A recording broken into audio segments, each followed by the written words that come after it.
Good morning વિદ્યાર્થી મિત્રો. ધોરણ 8 પાર્ટ બી વિષય સામાજિક વિજ્ઞાન.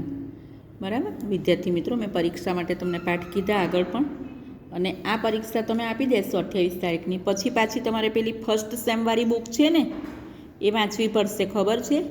હા, બરાબર. ચાલો હવે આપણે પાર્ટ બીમાં જોઈશું. Page number 74. આપણો પાઠ ચાલુ જ છે, બરાબર છે. આર્થિક ઉદારીકરણ. આર્થિક ઉદારીકરણ. વિદ્યાર્થી મિત્રો, હવે આપણે એની વ્યાખ્યાને બધું જોઈશું કે આર્થિક ઉદારીકરણ એટલે શું. આપણે એ સમજીએ. નવો ટોપિક, વિશ્વની સાથે ચાલવા. તમને ખબર છે કે વિશ્વ ઘણું મોટું છે, પણ વિશ્વ આજે વાહન વ્યવહાર, સંદેશા વ્યવહારના સાધનો, એટલી બધી વિજ્ઞાન ટેકનોલોજીનો વિકાસ થયો કે વિશ્વ કેવું બની ગયું છે? નાનું બની ગયું છે. તો વિશ્વની સાથે ચાલવા, વિશ્વ પ્રવાહમાં ભળવા અને ભારત દેશને વિકસિત રાષ્ટ્ર બનાવવા ભારત સરકારે પોતાની આર્થિક નીતિઓમાં કેટલાક ફેરફારો કર્યા છે. તો ભારતે પોતાની આર્થિક નીતિમાં શા માટે ફેરફાર કર્યા? તો ભારતમાં જે બધી સમસ્યાઓ છે, ગરીબી, બેકારી, બેરોજગારી, બરાબર છે, બધી સમસ્યાઓને દૂર કરવા માટે, ભારતને એક વિકસિત રાષ્ટ્ર બનાવવા માટે ભારત સરકારે પોતાની આર્થિક નીતિમાં ફેરફારો કર્યા. કયા ફેરફારો કર્યા એ આપણે જોઈએ. તે અનુસાર 1991ની ઉદાર નીતિ અપનાવી. ભારતે ઉદાર નીતિ ક્યારે અપનાવી એવો પ્રશ્ન પણ પૂછાય. તો ભારતે ઉદાર નીતિ 1991માં અપનાવી. બરાબર છે. ક્યારે અપનાવી? 1991માં. 1991 યાદ પણ રહી જાય ને. આ નીતિ અનુસાર, તો આ ઉદાર નીતિ પ્રમાણે ઉદ્યોગ, વેપાર અને ધંધાને લગતા કેટલાક નિયંત્રણો દૂર કર્યા, કરવેરા ઘટાડ્યા, વસ્તુઓની આયાત નિકાસમાં પણ કેટલીક છૂટછાટો જાહેર કરી, નવા ઉદ્યોગો સ્થાપવા માટે મંજૂરીની પ્રક્રિયા સરળ બનાવી. તેના કારણે ભારત વિશ્વના અન્ય દેશો સાથે વેપાર, ધંધા અને ઉદ્યોગની બાબતમાં એક બની રહ્યું, તેમજ ભારતમાં ધંધા રોજગાર વધ્યા. તો બહુ જ સહેલો પ્રશ્ન છે કે આર્થિક ઉદારીકરણ એટલે શું? તો ભારતે, હું જવાબ બોલું અને સમજાવું, બરાબર, કે ભારતે પોતાના દેશને વિકસિત રાષ્ટ્ર બનાવવા માટે 1991માં આર્થિક ઉદારીકરણની નીતિ અપનાવી. અને આ નીતિ પ્રમાણે ભારત શું કરી શકે? તો પહેલાં બીજા દેશો સાથે ઉદ્યોગ, વેપાર, બરાબર, અને ધંધા કરવો હોય તો ખૂબ મુશ્કેલી પડતી હતી. બીજા દેશ સાથે વેપાર કરવો હોય, કોઈ ચીજ વસ્તુની ખરીદી કરવી હોય, વેચી હોય, તો એના ઉપરના નિયંત્રણો દૂર કર્યા. બીજું શું કર્યું? કરવેરામાં ઘટાડો કર્યો. ત્રીજું શું કર્યું? આયાત નિકાસમાં છૂટછાટ આપી. આયાત એટલે બીજા દેશો પાસેથી આપણે ચીજવસ્તુ શું કરીએ? આયાત એટલે મંગાવી પણ શકીએ, અને નિકાસ એટલે વેચી પણ શકીએ. ચોથું છે નવા ઉદ્યોગો સ્થાપવા માટે મંજૂરીની પ્રક્રિયા સરળ બનાવી. કે પહેલાં એવું હતું કે કોઈ ઉદ્યોગની સ્થાપના કરવી હોય તો ખૂબ મુશ્કેલી પડતી હતી, પણ હવે એવી મુશ્કેલી પડતી નથી. કોઈ પણ નવો ઉદ્યોગ સરળતાથી શરૂ કરી શકાય છે. આના કારણે હવે આપણો ભારત દેશ વિશ્વના બધા દેશો સાથે શું કરે? વેપાર કરી શકે છે, વસ્તુની આયાત નિકાસ કરી શકે છે, કોઈ પણ ધંધા ઉદ્યોગ વિકસાવી શકે છે. આમ ભારતમાં આર્થિક ઉદારીકરણની નીતિને કારણે શું થયું છે? તો રોજગાર, ધંધા રોજગાર વધ્યા છે, ફાયદો થયો છે. ચાલો હવે સામેના પેજ ઉપર ખાનગીકરણ જોઈએ. ખાનગીકરણ. આઝાદી પછી ભારતને સ્વતંત્રતા મળી 15મી ઓગસ્ટ 1947. તો સ્વતંત્રતા મળ્યા પછી કેન્દ્ર સરકારે જાહેર સાહસો શરૂ કર્યા. જાહેર સાહસ એટલે મેં આગળ ભણાવ્યું ને તમને, જેમાં સરકાર સંચાલન કરે એને શું કહેવાય? જાહેર સાહસ કહેવાય. સમય જતાં આ જાહેર સાહસોના ઉદ્યોગો ખોટ કરતા હતા. એ બી મેં તમને સમજાવ્યું કે જ્યાં સરકાર સંચાલન કરતી હોય એવા ઉદ્યોગોમાં શું થતું હતું?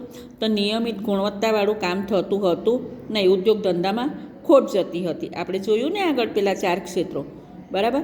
નફો ઘટતો હતો સરકારી ક્ષેત્રમાં, અને તેમાંના કેટલાક એકમો બીમાર પડ્યા એટલે કે બંધ થઈ ગયા હતા.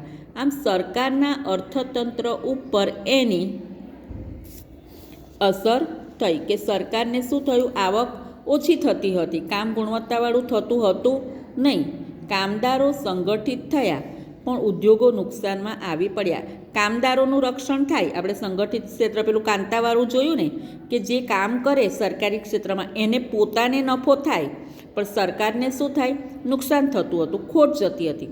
બીજી બાજુ વિશ્વમાં ગુણવત્તાની બોલબાલા થવા લાગી અને વિશ્વમાં કેવું કે લોકોને ગુણવત્તાવાળી ચીજવસ્તુ જોઈતી હતી. સરકારી ક્ષેત્રમાં ગમે તેવી ચીજવસ્તુ ઉત્પન્ન થાય એને લોકો ખરીદવા તૈયાર હતા નહીં. લોકો આથી ખાનગી સાહસો નફો કરવા લાગ્યા. જે પ્રાઇવેટ ક્ષેત્ર હતો, એક જ વ્યક્તિ માલિક હતી, એને નફો થયો કારણ કે એ કેવું ઉત્પાદન કરે, ગુણવત્તાવાળું ઉત્પાદન કરે, અને સરકારી વસ્તુઓમાં ગુણવત્તા હોતી નથી.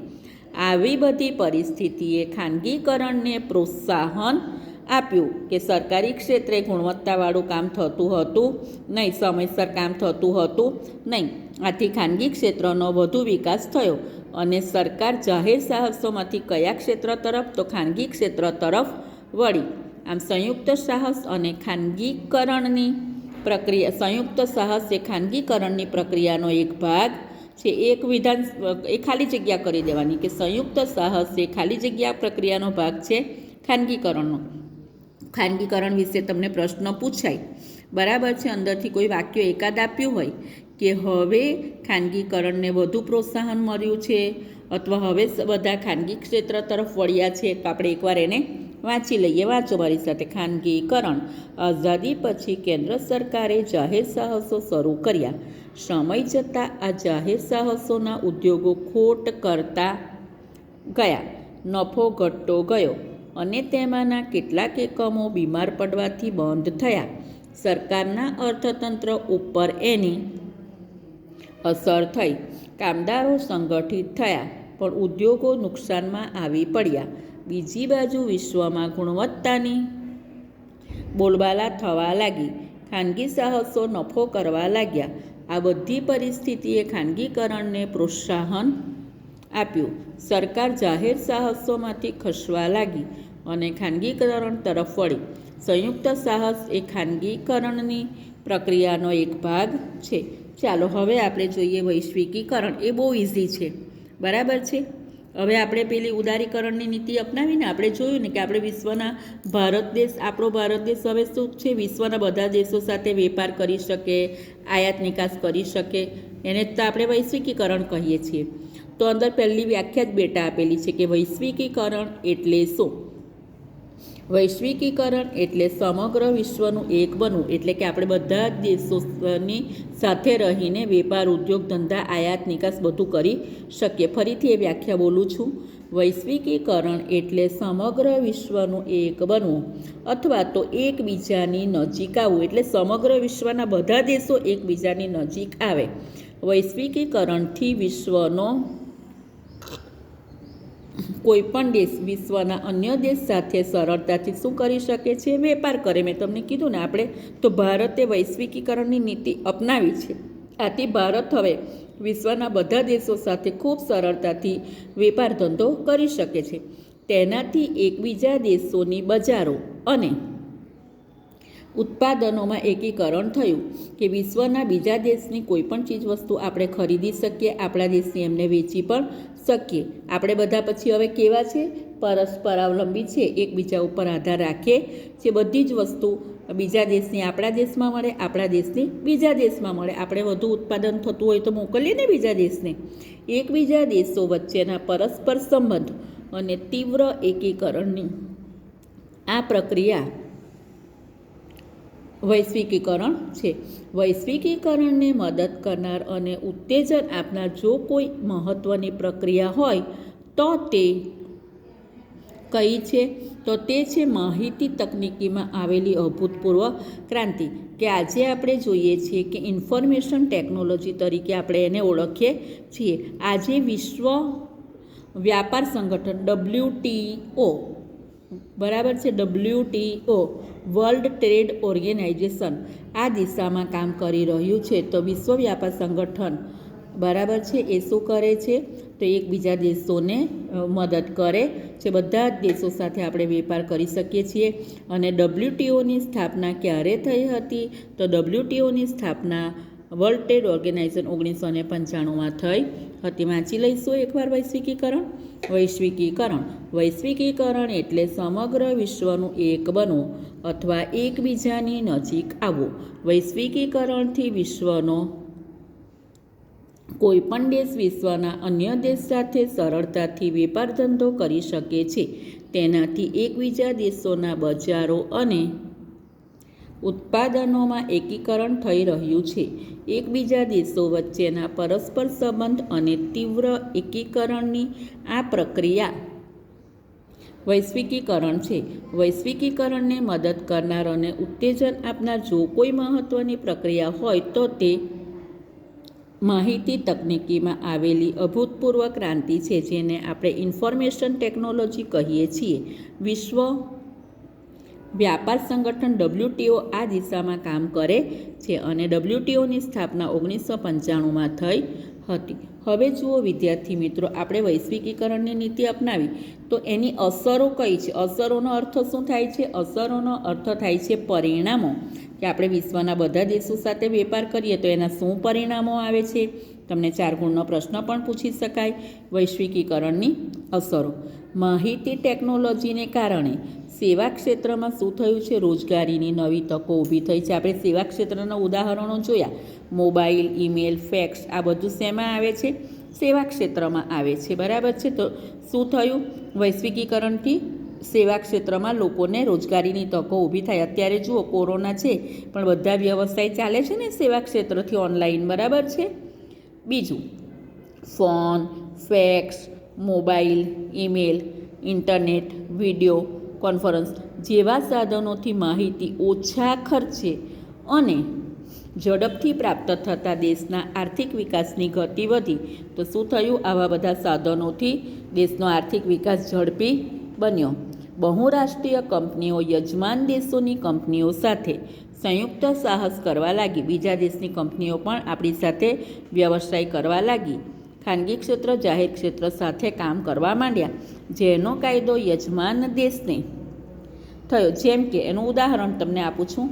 જેમ કે ભારતમાં વિદેશી ફોર્ડ મોટર્સ કંપની કારના યંત્રોનું ઉત્પાદન કરે છે.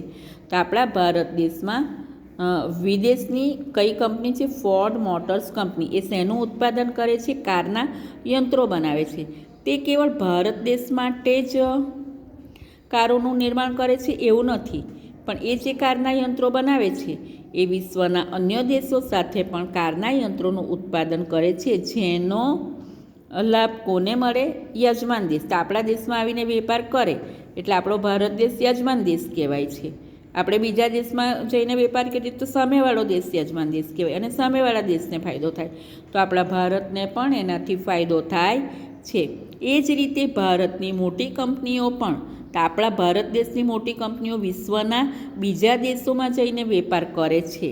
તો બીજા દેશમાં યજમાન દેશ કહેવાય અને પછી એનાથી બીજા દેશને પણ ફાયદો થાય. આપણને તો થાય, પણ જ્યાં જઈને વેપાર કરીએ એને પણ ફાયદો થાય. જેમ કે ટાટા મોટર્સ, આ ભારતની કંપનીઓની વાત કરું છું, ઇન્ફોસિસ, એશિયન પેન્ટ્સ, પાર્લે વગેરે કંપનીઓ આંતરરાષ્ટ્રીય સ્તરે દેશ વિદેશમાં પોતાનું વેચાણ કરે છે. હવે આપણે જોઈએ છેલ્લું, તીવ્ર સ્પર્ધાથી આપણે બીજા દેશો સાથે હરીફાઈ કરીએ છીએ, સ્પર્ધા કરીએ છીએ. તો તીવ્ર સ્પર્ધાથી માલસામાનની ગુણવત્તા જળવાય છે. ઓછી કિંમતે વધુ સારો માલસામાન ગ્રાહકોને મળવા લાગ્યો છે. આજે આપણે જોઈએ છીએ કે જ્યાં સ્પર્ધા વધારે હોય ત્યાં ગુણવત્તાનું પ્રમાણ પણ લોકો વધારે રાખતા હોય છે, ફાયદો થાય એ માટે. જેમ કે ભારતના બજારમાં એક ઉદાહરણ છે. જેમ કે ભારતના બજારમાં ચીને પોતાના રમકડાં મૂક્યા. હવે એ ચીનના જે રમકડાં છે એની ઓછી કિંમત, નવી નવી ડિઝાઇનો, આના કારણે ચીની રમકડાં ભારતના બજારોમાં શું થયા? લોકપ્રિય થયા. ઓછી કિંમત હોય તો લોકો શું ખરીદે? વિચાર કરો, સ્વદેશી કે ચીનનું ખરીદે? ત્યાંનું જ ખરીદે ને. એક જ વર્ષમાં 70%થી 80% દુકાનોમાં ભારતીય રમકડાનું સ્થાન કોણે લઈ લીધું? ચીની રમકડાએ. કેમ? કારણ કે તેની કિંમત ઓછી હતી અને નવી ડિઝાઇન હતી. હવે ભારતના બજારોમાં રમકડાં પહેલાંની તુલનામાં સસ્તા છે. તો આ શું થઈ રહ્યું છે? તો વિશ્વ વેપારના કારણ કે આજે વિશ્વના બધા જ દેશો સાથે આપણે વેપાર કરી શકીએ. આપણે વૈશ્વિકીકરણની નીતિ અપનાવી છે. તો વિશ્વ વેપારના કારણે ચીની રમકડાં ભારતના બજારમાં આવ્યા, કારણ કે આપણે એ દેશ સાથે વેપાર કરીએ છીએ. ભારતીય અને ચીની રમકડાની સ્પર્ધામાં ચીની રમકડાં વધારે સારા સાબિત થયા. ચીની રમકડાને કારણે ભારતીય રમકડાના વેપારીઓ શું થયું? વેપારી કે ઉદ્યોગપતિઓને નુકસાન પણ થયું. આમ ઘણીવાર વિશ્વ વ્યાપારને કારણે જે નાના ઉદ્યોગો હોય, લઘુ ઉદ્યોગો એટલે નાના ઉદ્યોગોને નુકસાન પણ થતું હોય છે. વિદ્યાર્થી મિત્રો, અહીં હું તમારું પાઠ બી પૂરું કરું છું.